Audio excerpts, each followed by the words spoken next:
Tomorrow I have the honor of reading one of Lynn Riggs' poems at the Equality Center in Tulsa, where some of us will be gathering tomorrow afternoon at 3 o'clock. The Lynn Riggs mural, the Equality Center, was vandalized. Lynn Riggs, of course, wrote Green Grow the Lilacs. It turned into the Broadway play Oklahoma, and is a major poet, taught at the University of Oklahoma. But he has 2 books of poetry, and we're going to be reading, and they're not very long, but we're going to be reading every one of his poems tomorrow at the Equality Center while they're working on repairing the defaced mural of Lynn Riggs. And the Poetry magazine, I never would have thought when I was a junior in high school and enjoying the Playboy centerfold that I would get to the age where my greatest enjoyment is the centerfold in Poetry magazine, and it's a brilliant use of space because it allows them to get more poems into the magazine. It's really a neat idea. This is, for those of you that don't know, this is the regularly scheduled poetry night with Morris McCorvey, and here's Morris.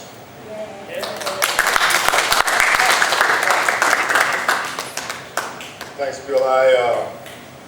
I forgot to mention, because Chris fortuitously got set up after I introduced Bill, Kimberly's mention of something about the camera thing. Got to mention all this. Have you run out of memory yet, Chris? All this has been videotaped. If any of you all have anything against, Kenwood Cook is back there finally too with the camera too. Kenwood.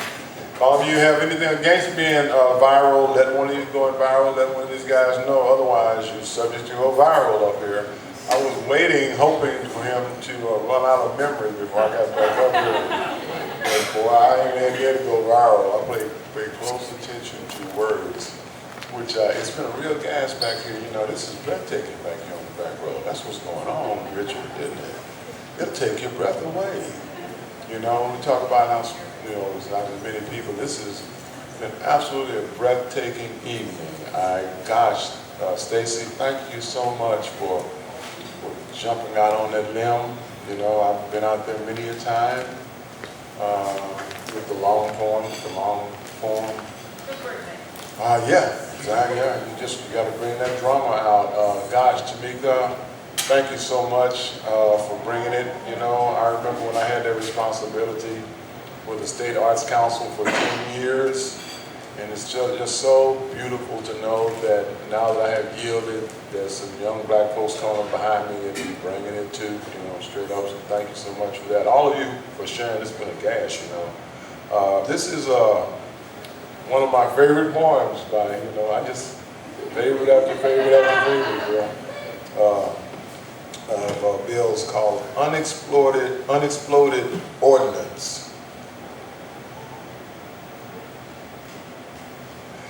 There are 350,000 tons of live bombs and mines still remaining in Vietnam. They are waiting,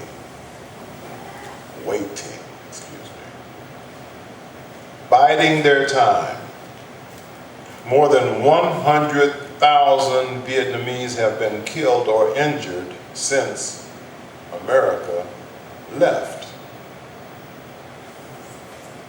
18 million gallons of defoliants were sprayed in 20,000 missions in country. Because of my exposure to Agent Orange, Uncle Sam pays me $700 a month. And I am waiting, biding my time.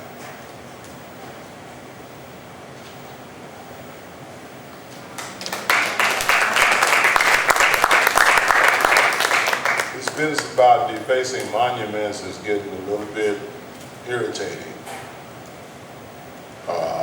Recently, I don't know if you all know, there have been some idiots who decided they wanted to shoot up and pose beside the monument to Emmett Till. I don't know if that name rings a bell or not, but I know it kept me from looking at white girls for about 20 years before I realized what I was missing. Grandma told me, look at your shoes, boy, look at your shoes. There's only so long you can look at your shoes. You know what I mean? At a certain point, boy, you got to look up. And my goodness, what you're missing. He would have been 78 years old today. Emmett Till. Emmett Till.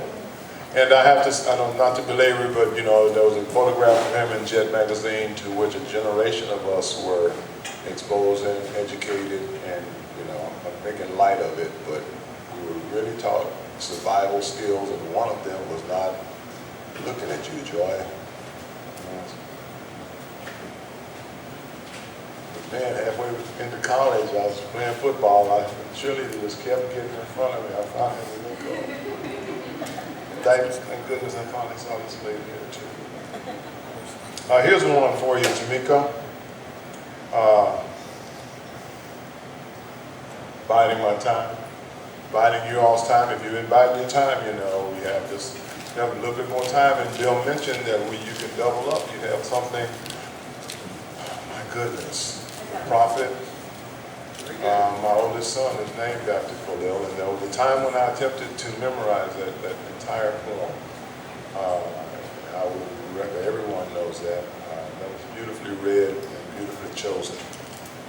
The time's going to come.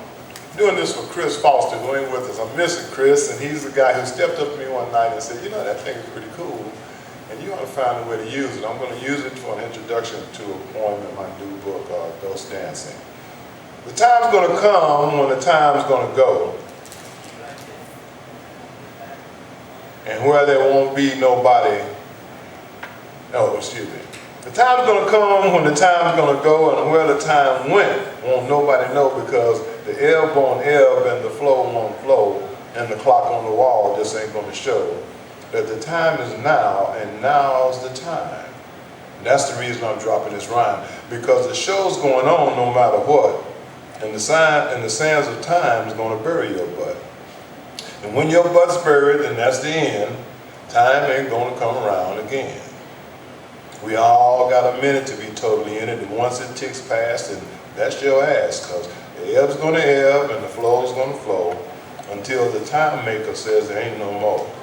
And once it's all gone, you got to get your hat, because that, my friend, is the end of that.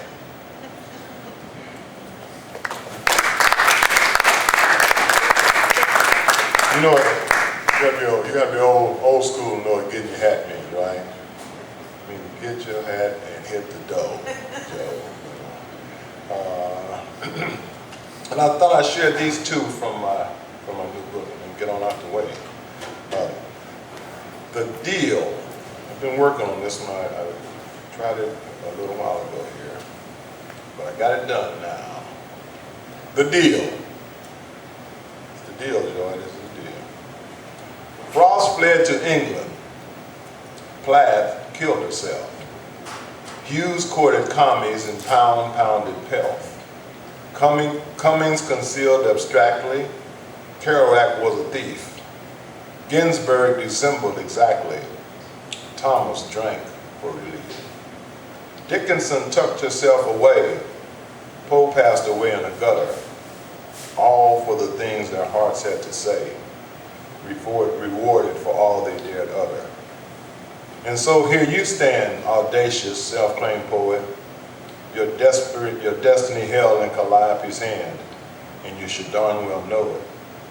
Your fate a fancy of Cleo's whims, your dreams held by Erato, and all you hear is Euterpe's hymns, as if from your soul's very grotto. So speak your piece, embrace every moment to share it. Be one of those that dare to dare it, and celebrate your spirit's release. And that's the deal for you poets and would-be poets. Talk about rhyming.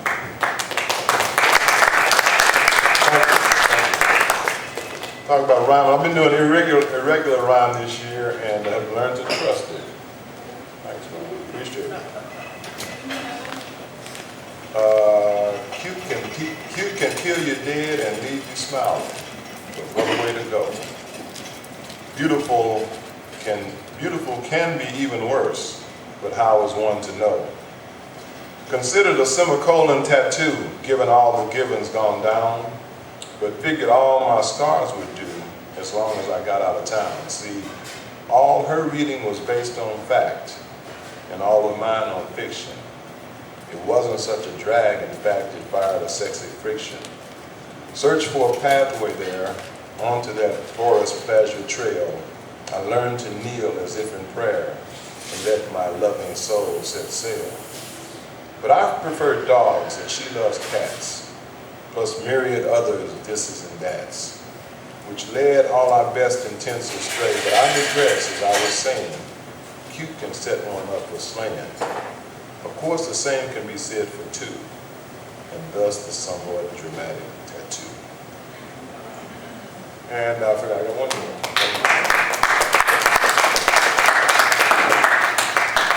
Going blind up here. Excuse me.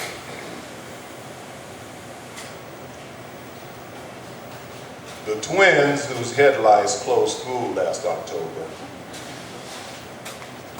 and at whom my kids once laughed until I cried on the way home, have a puppy. They live in the lopsided green duplex shack with a crumbling porch where the smoker sits smoking up the afternoon, watching the workers to and fro. Tiny and black, the pup cuddles in the arms of one of the girls, who now have brown curls tumbling onto their shoulders.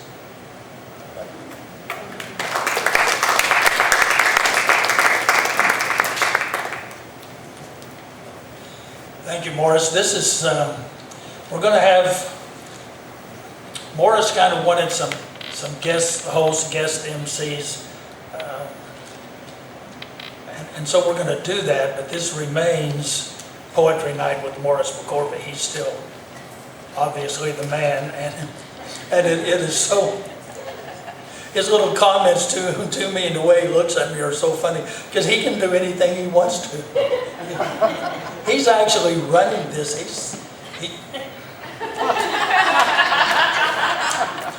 Now, I've got two short ones here, and then somebody that hasn't read and wants to is going to need to make themselves known. There's nothing wrong with raising your hand or stepping forward at a poetry event, because then we're going to go around again as time allows. But I want people that haven't read to read, but you're going to have to make it known. Here are two poems by Jennifer Long of Norman, Oklahoma. She hasn't titled them yet, but I have this one. And I've read these before. Yes, I'm just virtually taking ownership over them. I've read these two poems in 3 different states. Do they have different titles each time? Yeah. So they, I've read these before, but it was late last year. This one I call Ashes. This is by Jennifer Long. My shirt smelled, and so I burned it in a fire. And now what's left of it smells fine. So I'll wash it and hang it on the line. It will take a lot of clothespins to keep those ashes from blowing off in the wind. You may think how silly it is of me to do my laundry in such a foolish way. But I learned all this from someone who burned up love one thoughtless, careless day. That's Jennifer's. Here's her second one. This is by Jennifer Long. I call this one Arlington. I think of the snow that covers the graves at Arlington. It covers the grounds and the crosses and property line. It makes all Virginia a graveyard and covers my heart with vinegar, paper, and twine. I'm bound up in the deaths and lives and stories, the histories of my family line. My broken heart is bound together with with vinegar, paper, and twine. Tonight, when the snow quits falling, like manna on preparation day, I'll go pick frozen flowers to put on your headstone on Veterans Day. Then I'll pick some frozen roses and go and put them on mine, and bind my frozen heart up again with vinegar, paper, and twine. That's Jennifer Long, Norman, Oklahoma. Okay, who's next? Step right up, folks. Take a chance. Come on up. This is not a deal where we guess your weight. We're not. Who wants? But on the other hand, also, there's no pressure. We welcome people that just have one, people that want to have more, people that want to come and listen. We love people that want to come and listen. Okay, we're going to start a second round, but also people that haven't read at all are still welcome to jump in. Okay, good. I don't know if it's going to be Khalil Gibran or not, but it is very good. And yes, I have the original, or not the original. I have that one from 50 years ago.